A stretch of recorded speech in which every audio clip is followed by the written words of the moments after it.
DepEd laptop, the same person involved or embroiled in that is also a name that is involved in the Pharmally scandal and also involved in the Frygate, that botched Frygate deal na scandal. And I'm talking about Lloyd Christopher Lau, na kanang kamay ni Senator Bongo.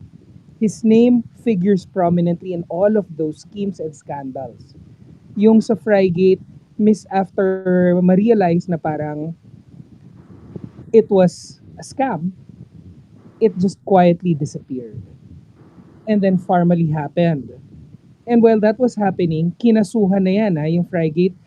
Final yan sa, kay Greco, that Anti-Corruption Commission.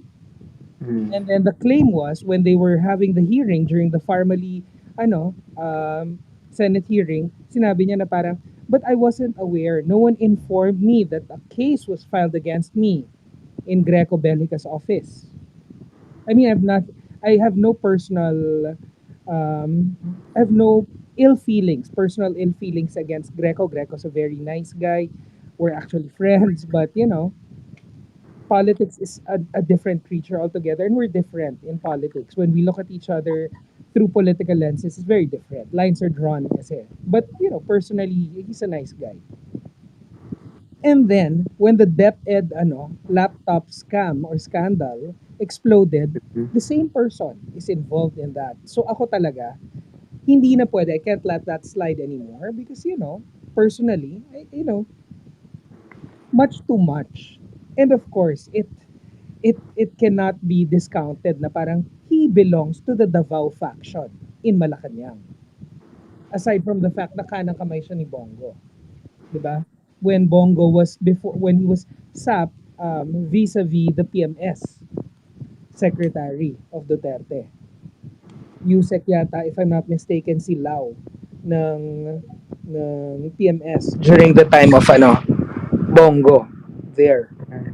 And then he was moved and moved after each scandal. He was just reappointed and reappointed and reappointed. The same way, di ba?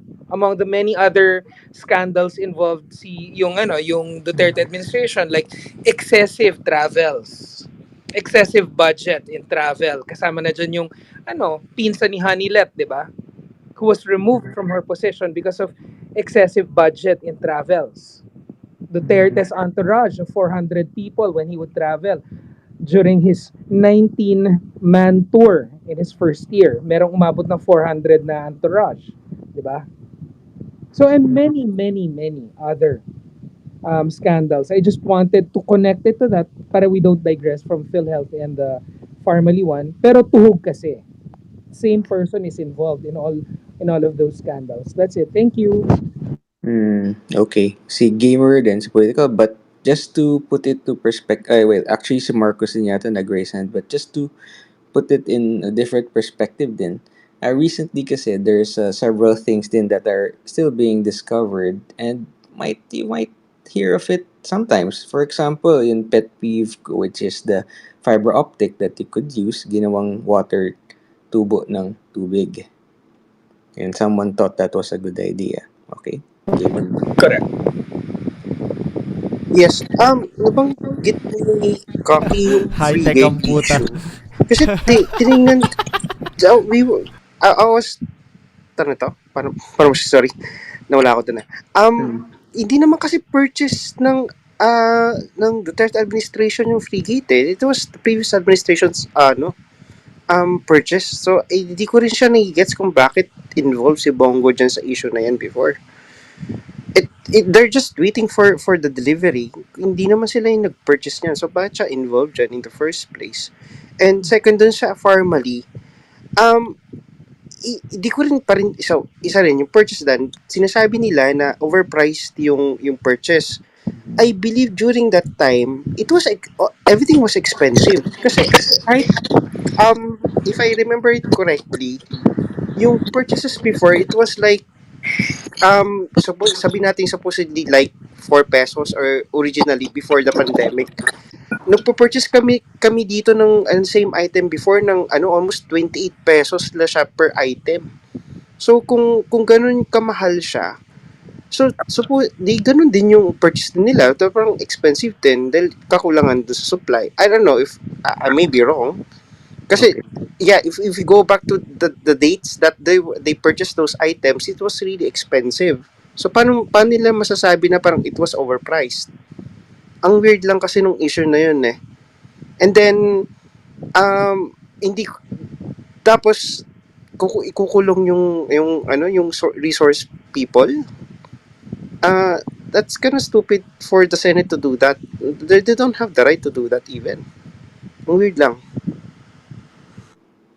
Okay. Is that a question to Kaki or Yeah, Hans? anyone siguro na pwedeng magsumagot na yun kasi parang Mm-mm. ginagawa na ng issue sa mga bagay na hindi na dapat gawin ng issue dahil just because they're just Mm. they're just angry at Duterte because of drug war and they're opposing kung ano yung nangyayari before. I would totally be honest na parang I was pro drug war because of my Okay. personal reasons during that time. And I voted for Duterte because I wanted drug war. Gusto ko Mm. yon. And then, kung ano yung naging resulta nun, it may be bloody. Well, it is bloody. Mm-hmm. Sino ba magkaroon ng drug? Sino magkaroon ng war na hindi bloody? Nung gusto ba parang, okay, Okay. kung ako ang sindikato na I had been, that have been operating in this country for a long time and infiltrated the government also all the institutions to protect myself and my business, hindi ba ako gagawa ng paraan to protect it further. Okay. Kukunin ko lahat ng mga taong nilagay ko sa mga bawat Okay. posisyon for them to para gumalaw this time. Okay. Okay. Thank you, gamer. And Rocky, if you want to respond Okay, to that question. isa-isahin natin yan. First, yung frigate deal, as with most deals, normally, transcend more than one government. Involves si Bongo because he lobbied for certain concessions to be made to expedite it that benefited, apparently, Lao. That's the first. Second, before I address yung Pharmally, punta muna ako sa war on drugs. Pareho tayo. The reason that I lost interest in Duterte was because I voted for him actually, I voted for an extremely bloody war on drugs. The fact that it did not reach the hundreds of thousands was in fact one of my points of contention sa kanya. I expected it to be more bloody because I expected Singapore. Singapore committed genocide to achieve to achieve what they have now. And I expected that much. Nakulangan ako. Yun ang problema ko doon. Not only did I support his bloody war on drugs, Oplan, Tokang, and all of that, I expected more. Yun ang issue ko doon. So do not judge me into thinking that is Mm. my reason for being anti-Duterte. No. My being anti-Duterte has a deeper reason because I was behind the scenes. Next, let's go to Pharmally. The reason that Pharmally became what it is right now is because, yes, global prices were bloated at that time. Yes, there were, what do you call this? There were shortages. All Mm. countries were suffering from it. But we were proposed alternatives that were much cheaper, which Duque refused to choose and chose questionable channels, also circumventing laws that were set up to ensure na walang ganyang anomalya. Hindi niya sinunod yung Bayanihan 1 and 2 protocols regarding the bidding because there were cheaper alternatives available to us at that time. They did not choose it, and he circumvented protocol set up by the Interagency Task Force. And all of this came out during the hearing. So, yun lang. Thank you. All right. Thanks, Rocky. Kulas, then si Hans. Sabihin ko political salad. Oh, Kulas. Yung sa frigate, ah, tapos na yung bidding lahat-lahat. Tapos somebody keep on trying to delay that. Kasi gusto nila, sa nalaman ko correct me if I'm wrong, sa nalaman ko, gusto nilang palitan yung system, yung computer system sa loob. Kasi ang Korean, they wanted to use their own system. Tapos itong ano naman, there is a faction inside the Navy who wanted to use the US system. Pero magkakaintindihan naman yun kasi ang Koreano, ang South Korean, they're using it on their frigate, and then uh, kasama din nila yung Amerikano nag-exercise doon sa South Korea. So what's wrong?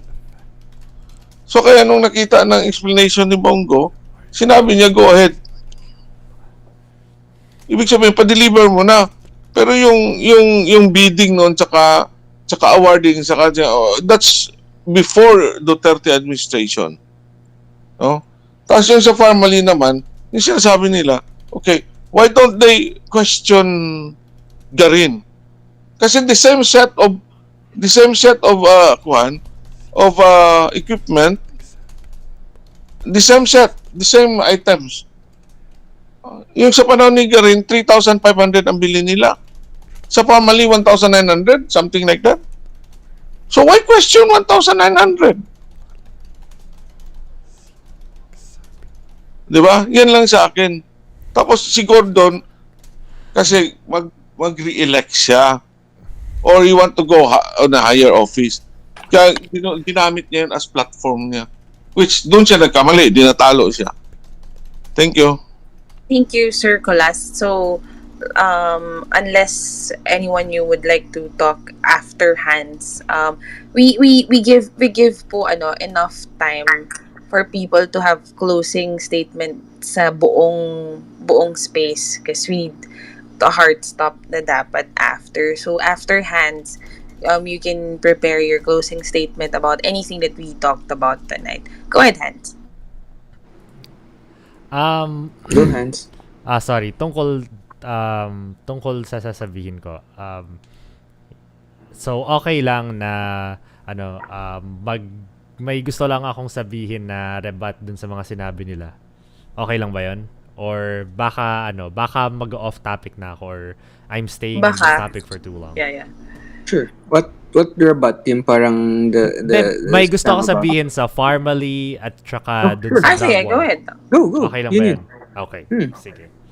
Just to make sure na on topic ako kasi baka kung ano na lang sabihin ko tapos off topic na pala.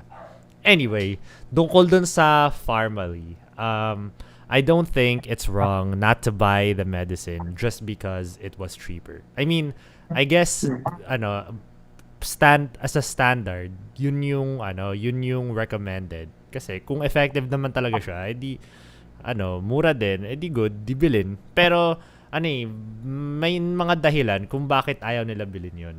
And I don't know what that is. Maybe that's not the case. Pero halimbawa lang for the same reason na mas gusto natin yung mga mRNA vaccines, katulad yung Pfizer, Moderna, imbis na yung Sinovac, ay dahil proven na mas effective yung mga mRNA vaccines. So, parang lang, may mga syempre, may cheaper alternatives, pero ang trade-off nun ay hindi siya kasing effective. Ngayon, hindi ako sure kung yun mismo yung dahilan kung bakit hindi yun binili ni Duque. But, syempre, may may cost effect, cost benefit analysis, kumbaga. Tapos, tungkol naman sa drug war, hindi ako sure kung sino mismo yung nagsabi na natural lang na bloody ang quote-unquote drug war. Ito na, ako nang dilawan talking points dito. Pero isipin nyo guys na syempre nung panahon ni Duterte, yung number one na reklamo sa kanya sa drug war ay syempre yung mga extrajudicial killings na parang yung karamihan ng mga napapatay doon, yung mga inosente lang. Again, I'm not saying this is true. I'm saying yun yung concern na imbis na yung mga pusher yung pinapatay, yung karaniwan na pinapatay or yung pinaka frequent na namamatay ng drug war ay yung mga user. So, parang halimbawa, sa tingin nyo, bakit kaya pagkatapos nung death ni Kian de los Santos, diba doon parang doon kumalma yung Oplantokhang kasi nagka-issue na talaga na parang this is not good optics na may mga inosente na namamatay. At yung mga user ang mas madalas namamatay imbis na yung mga 30 drug seconds, pusher. and sorry. Yun na yun. I'm done. All right. Okay. Sorry sa mga nakataas yung hand. You can actually use your closing time, your closing state, your whatever you want to say now for your closing statement. Will give everyone 2 to 3 minutes. Is Mm-hmm. that fair? Yeah. All right. Una na ako Northern na. Sure. Hello, thank you again for coming to our round table. We really wanted to make sure that this round table is non-partisan and everyone will get to talk about how they look at things objectively. So if you have topics in mind, please let us know. We do this every Tuesdays and Thursdays, 9 p.m. Anyway, just if you're new to the space, we usually Northern and I usually just reserve our opinion to the last part para hindi kasi masabi that we're driving the conversation towards a specific side. So please allow me at least timingan mo ako, Northern, sorry. Please Oh, allow me at least 2 minutes for how I see things. okay. Um sabi ko nga kanina, there's no exemption. Like all of the administration from way in memorial up until the recent do have a fair share of schemes and scams. I'm looking at the perspective. Everyone knows naman that I'm one of the best critic of the last administration when it comes to COVID response because I was part of the COVID team then.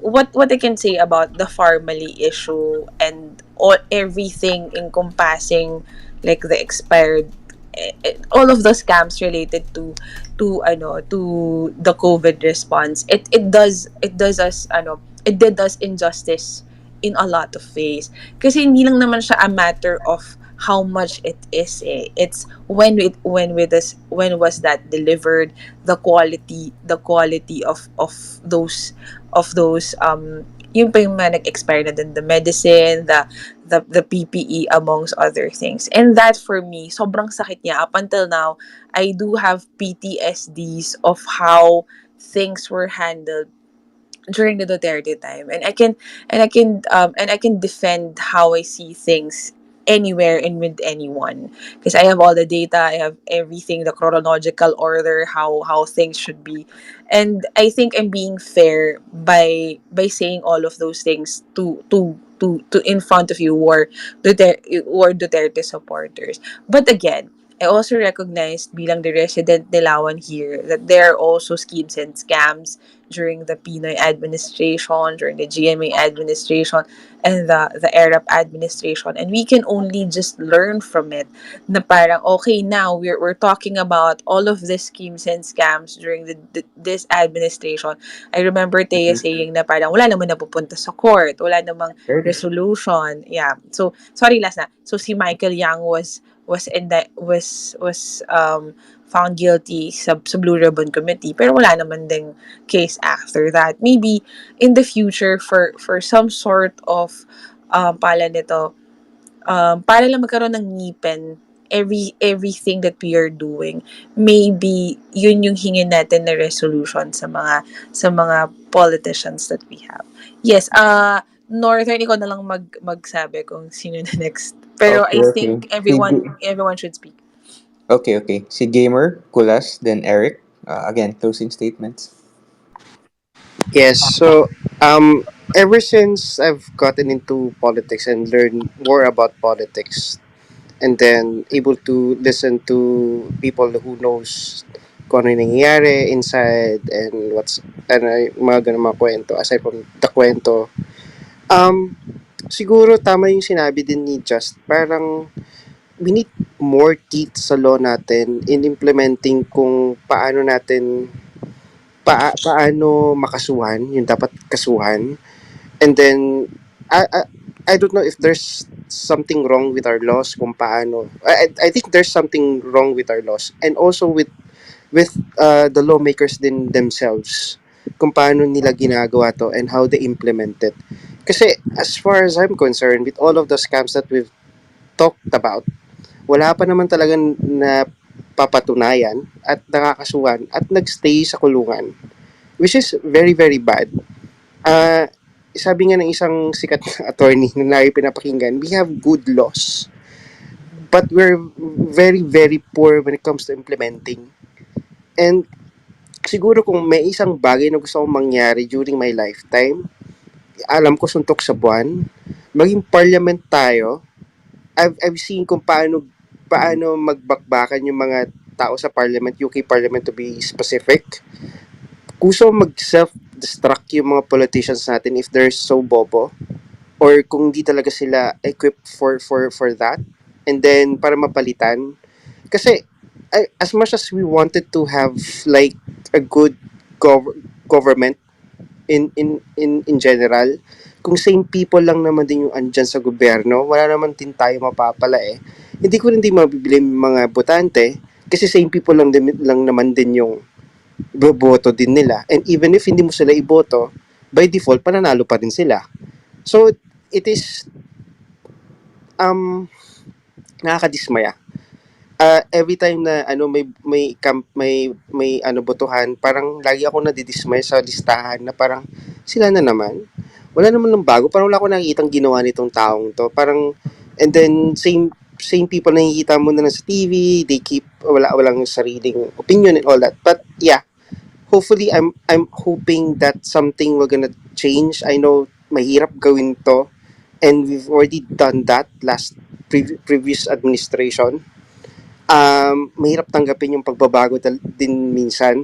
Pero kung gusto natin talaga may mangyari, edi ganun talaga. Kaya natin, we need to accept that we need change. And hard change is really needed for this country. Yeah, thank you.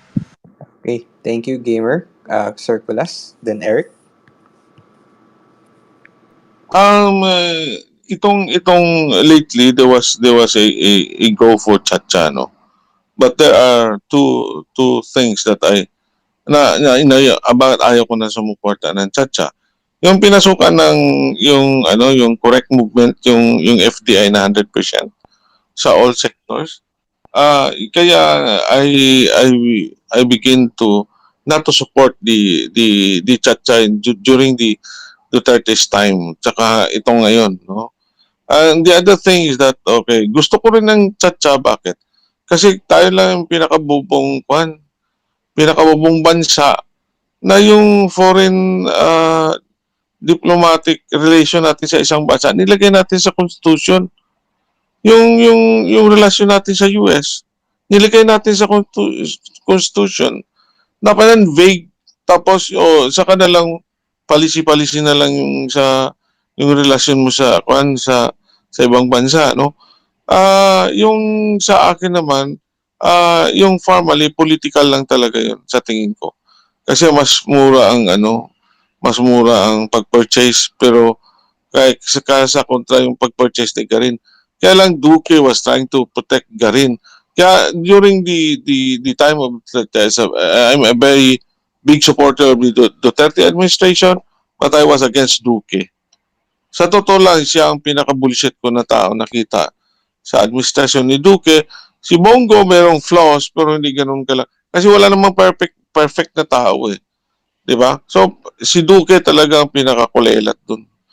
Isa pa, si Martin Andanar, walang ginawa, hindi naman lang nadepensahan si Duterte sa mga detractors. Ganun lang, thank you. Yeah, wasn't really that much robust as communications. Anyway, sige, Eric. In my closing, people go to politics and usually uh, having a position is you have to spend during the campaign. Saan mo bawiin yon?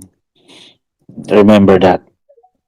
Tapos, it is ingrained inside a politician na kasi meron silang influence. Like if you're a congressman, may influence ka sa purse.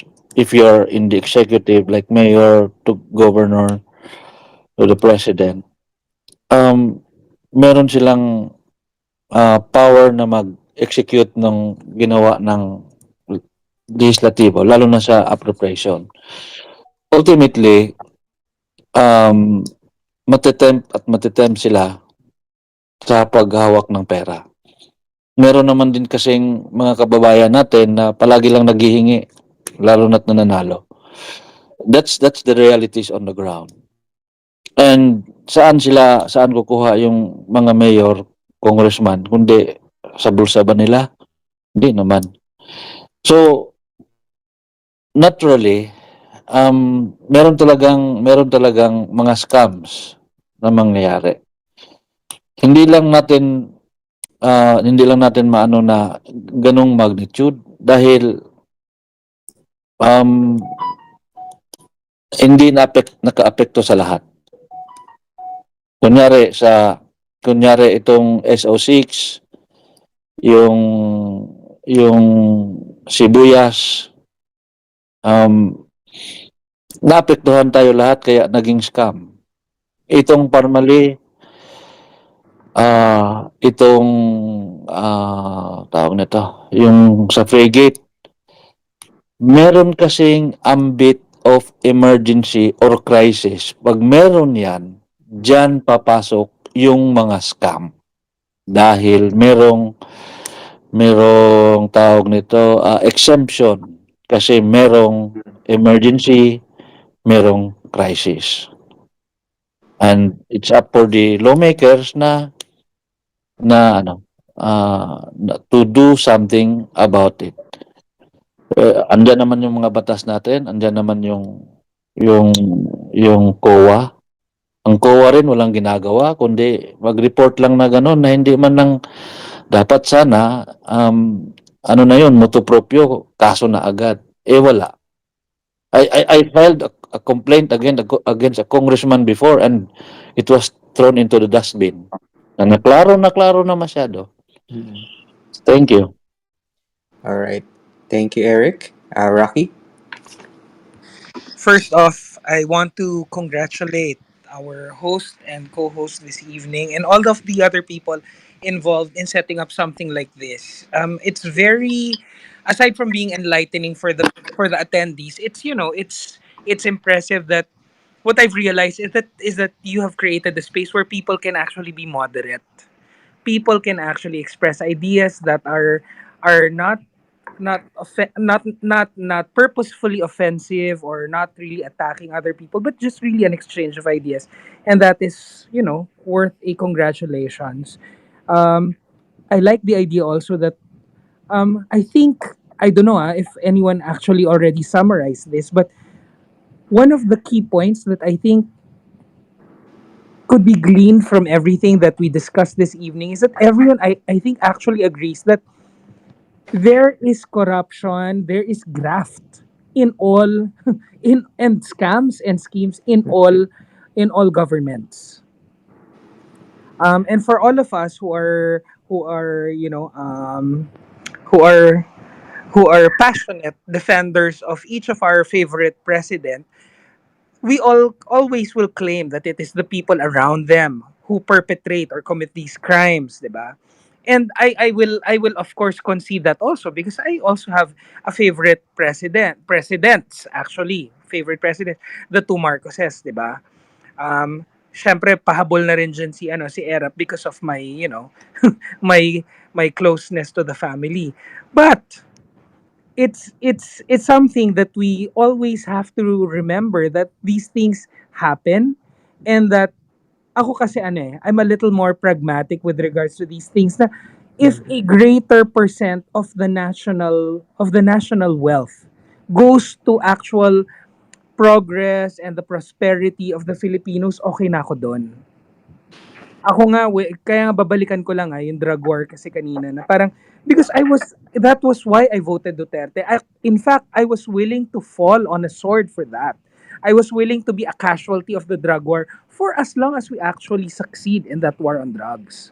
Mm. I was willing to be a casualty, a stray bullet, or whatever. Kasi you cannot really discount the possibility of someone being falsely accused, or just these things happen.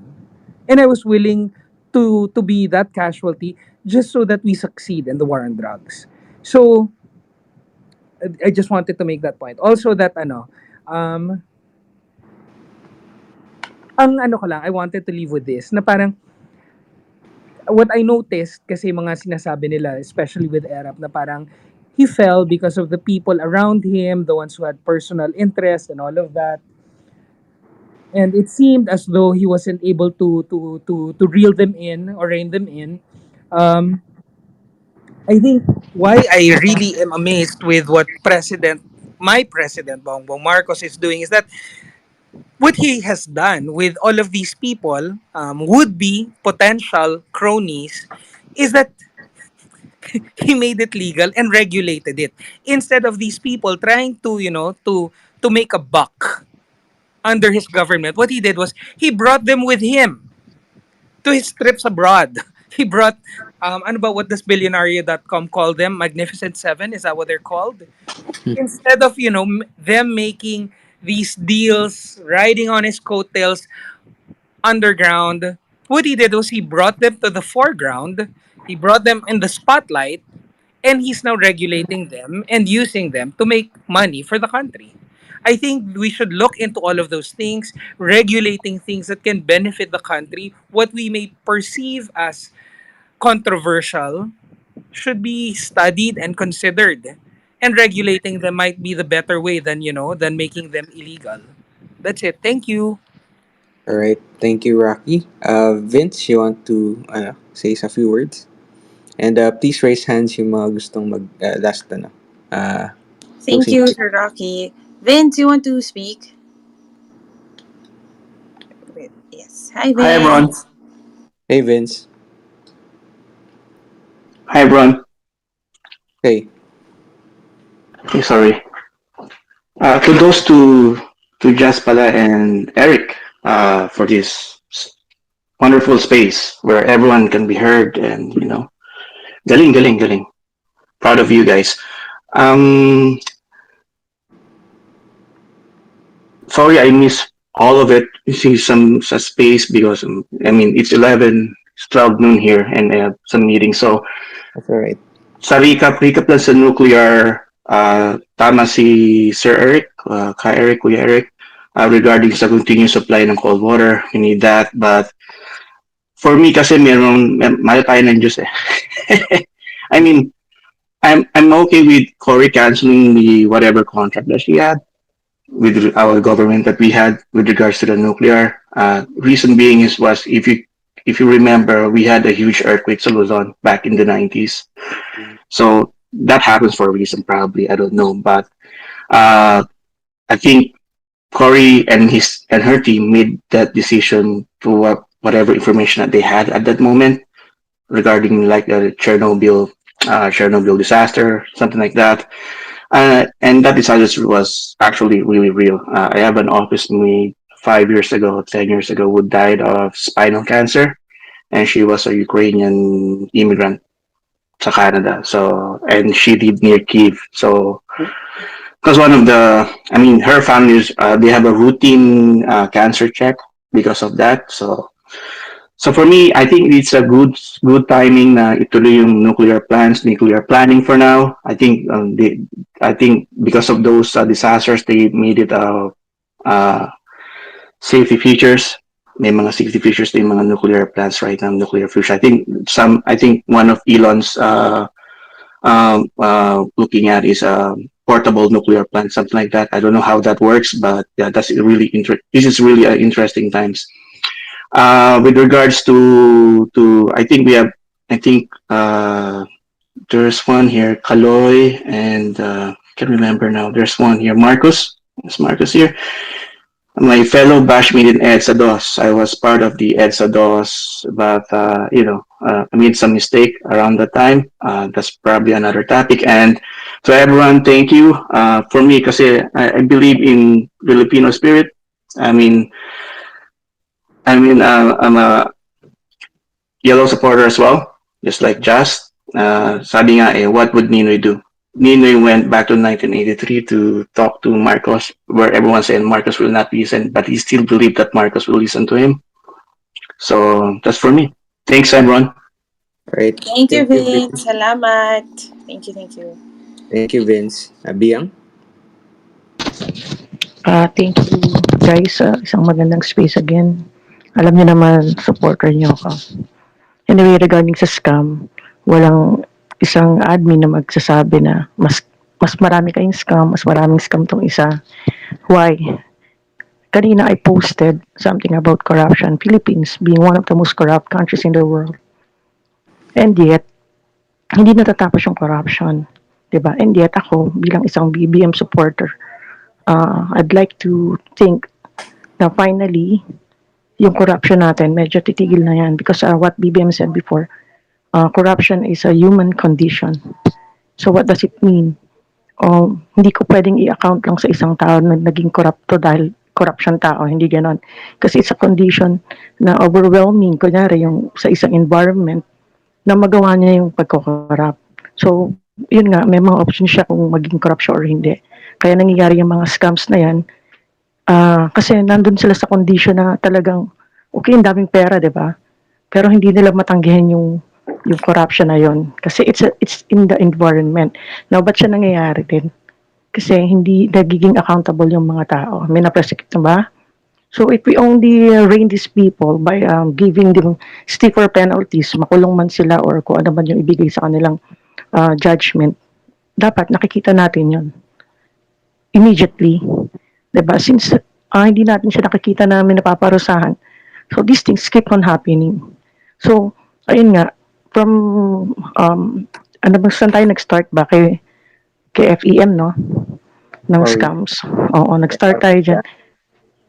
Lahat naman meron, 'di ba? Kasi kung titignan niyo wala talagang masyadong napaparusahan. So kung magkakaroon lang tayo ng opposition na stronger para i-oppose yung mga kasi ngayon walang masyadong opposition eh. Para i-oppose at saka pag-usapan ng mabuti yung mga bills and laws tas yan dyan sa Senate kung may mga hearing.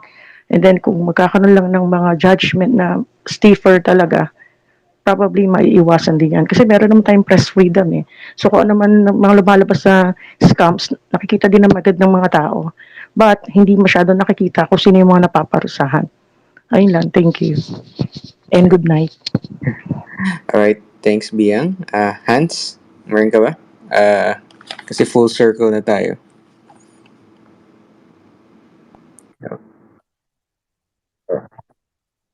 All right, okay. So if that's the case, then again, I guess that's me. Tuesdays and Thursdays, guys. Thank you all for joining. But before that, I'd like to point on dun sa pinakabago natin. Kasi as I was browsing, tas pinag-isipan ko sabihin ko, what does it instill to look at or at least look back labas nun? If you look at dun sa wiki ng Expo Filipino, the bigger thing na tinitingnan siya and why, that's why it's nice to see, no? That part of the funding doon sa project na yan comes from, guess where? SSS and Land Bank. So, that's what I want you to see then. Because in the end, even before, or at least any administration before that, it's gonna be the same old thing because, as I said, doon lang sa source lahat. And that's a 1987 constitution which we are still using today. So babalik tayo dyan. So if you don't look back and you don't talk to people that has contrarian view then, you will go on a echo chamber that parang hindi mo makita yung full picture and lalabas nun. And you can hearken that. Even if it's contentious sometimes, okay, it's okay to disagree. But kung hindi mo mahasa yung arguments mo, what if lumabas ka then how would you know if your argument is actually bad or lazy, diba? So we're here to learn and I hope everyone learned something. Right? Just Yes, again, thank you po sa inyo lahat. Sana please support us every Tuesdays and Thursdays. Di lang namin ma-finalize the Thursday because we're still waiting for some naghihintay kami announcements. ng scandal. Kung hindi, Hindi kami ng scandal. uh, Yeah. Pero if you have suggestions on, kasi if you will notice, yung isang araw namin is for a topic from the past or a topic. Tas the other one is the current events. So, yeah. Please just message me or Northern. Maraming salamat po. Sorry po sa overtime. Maraming salamat po. Thank you. Good night. good night everyone.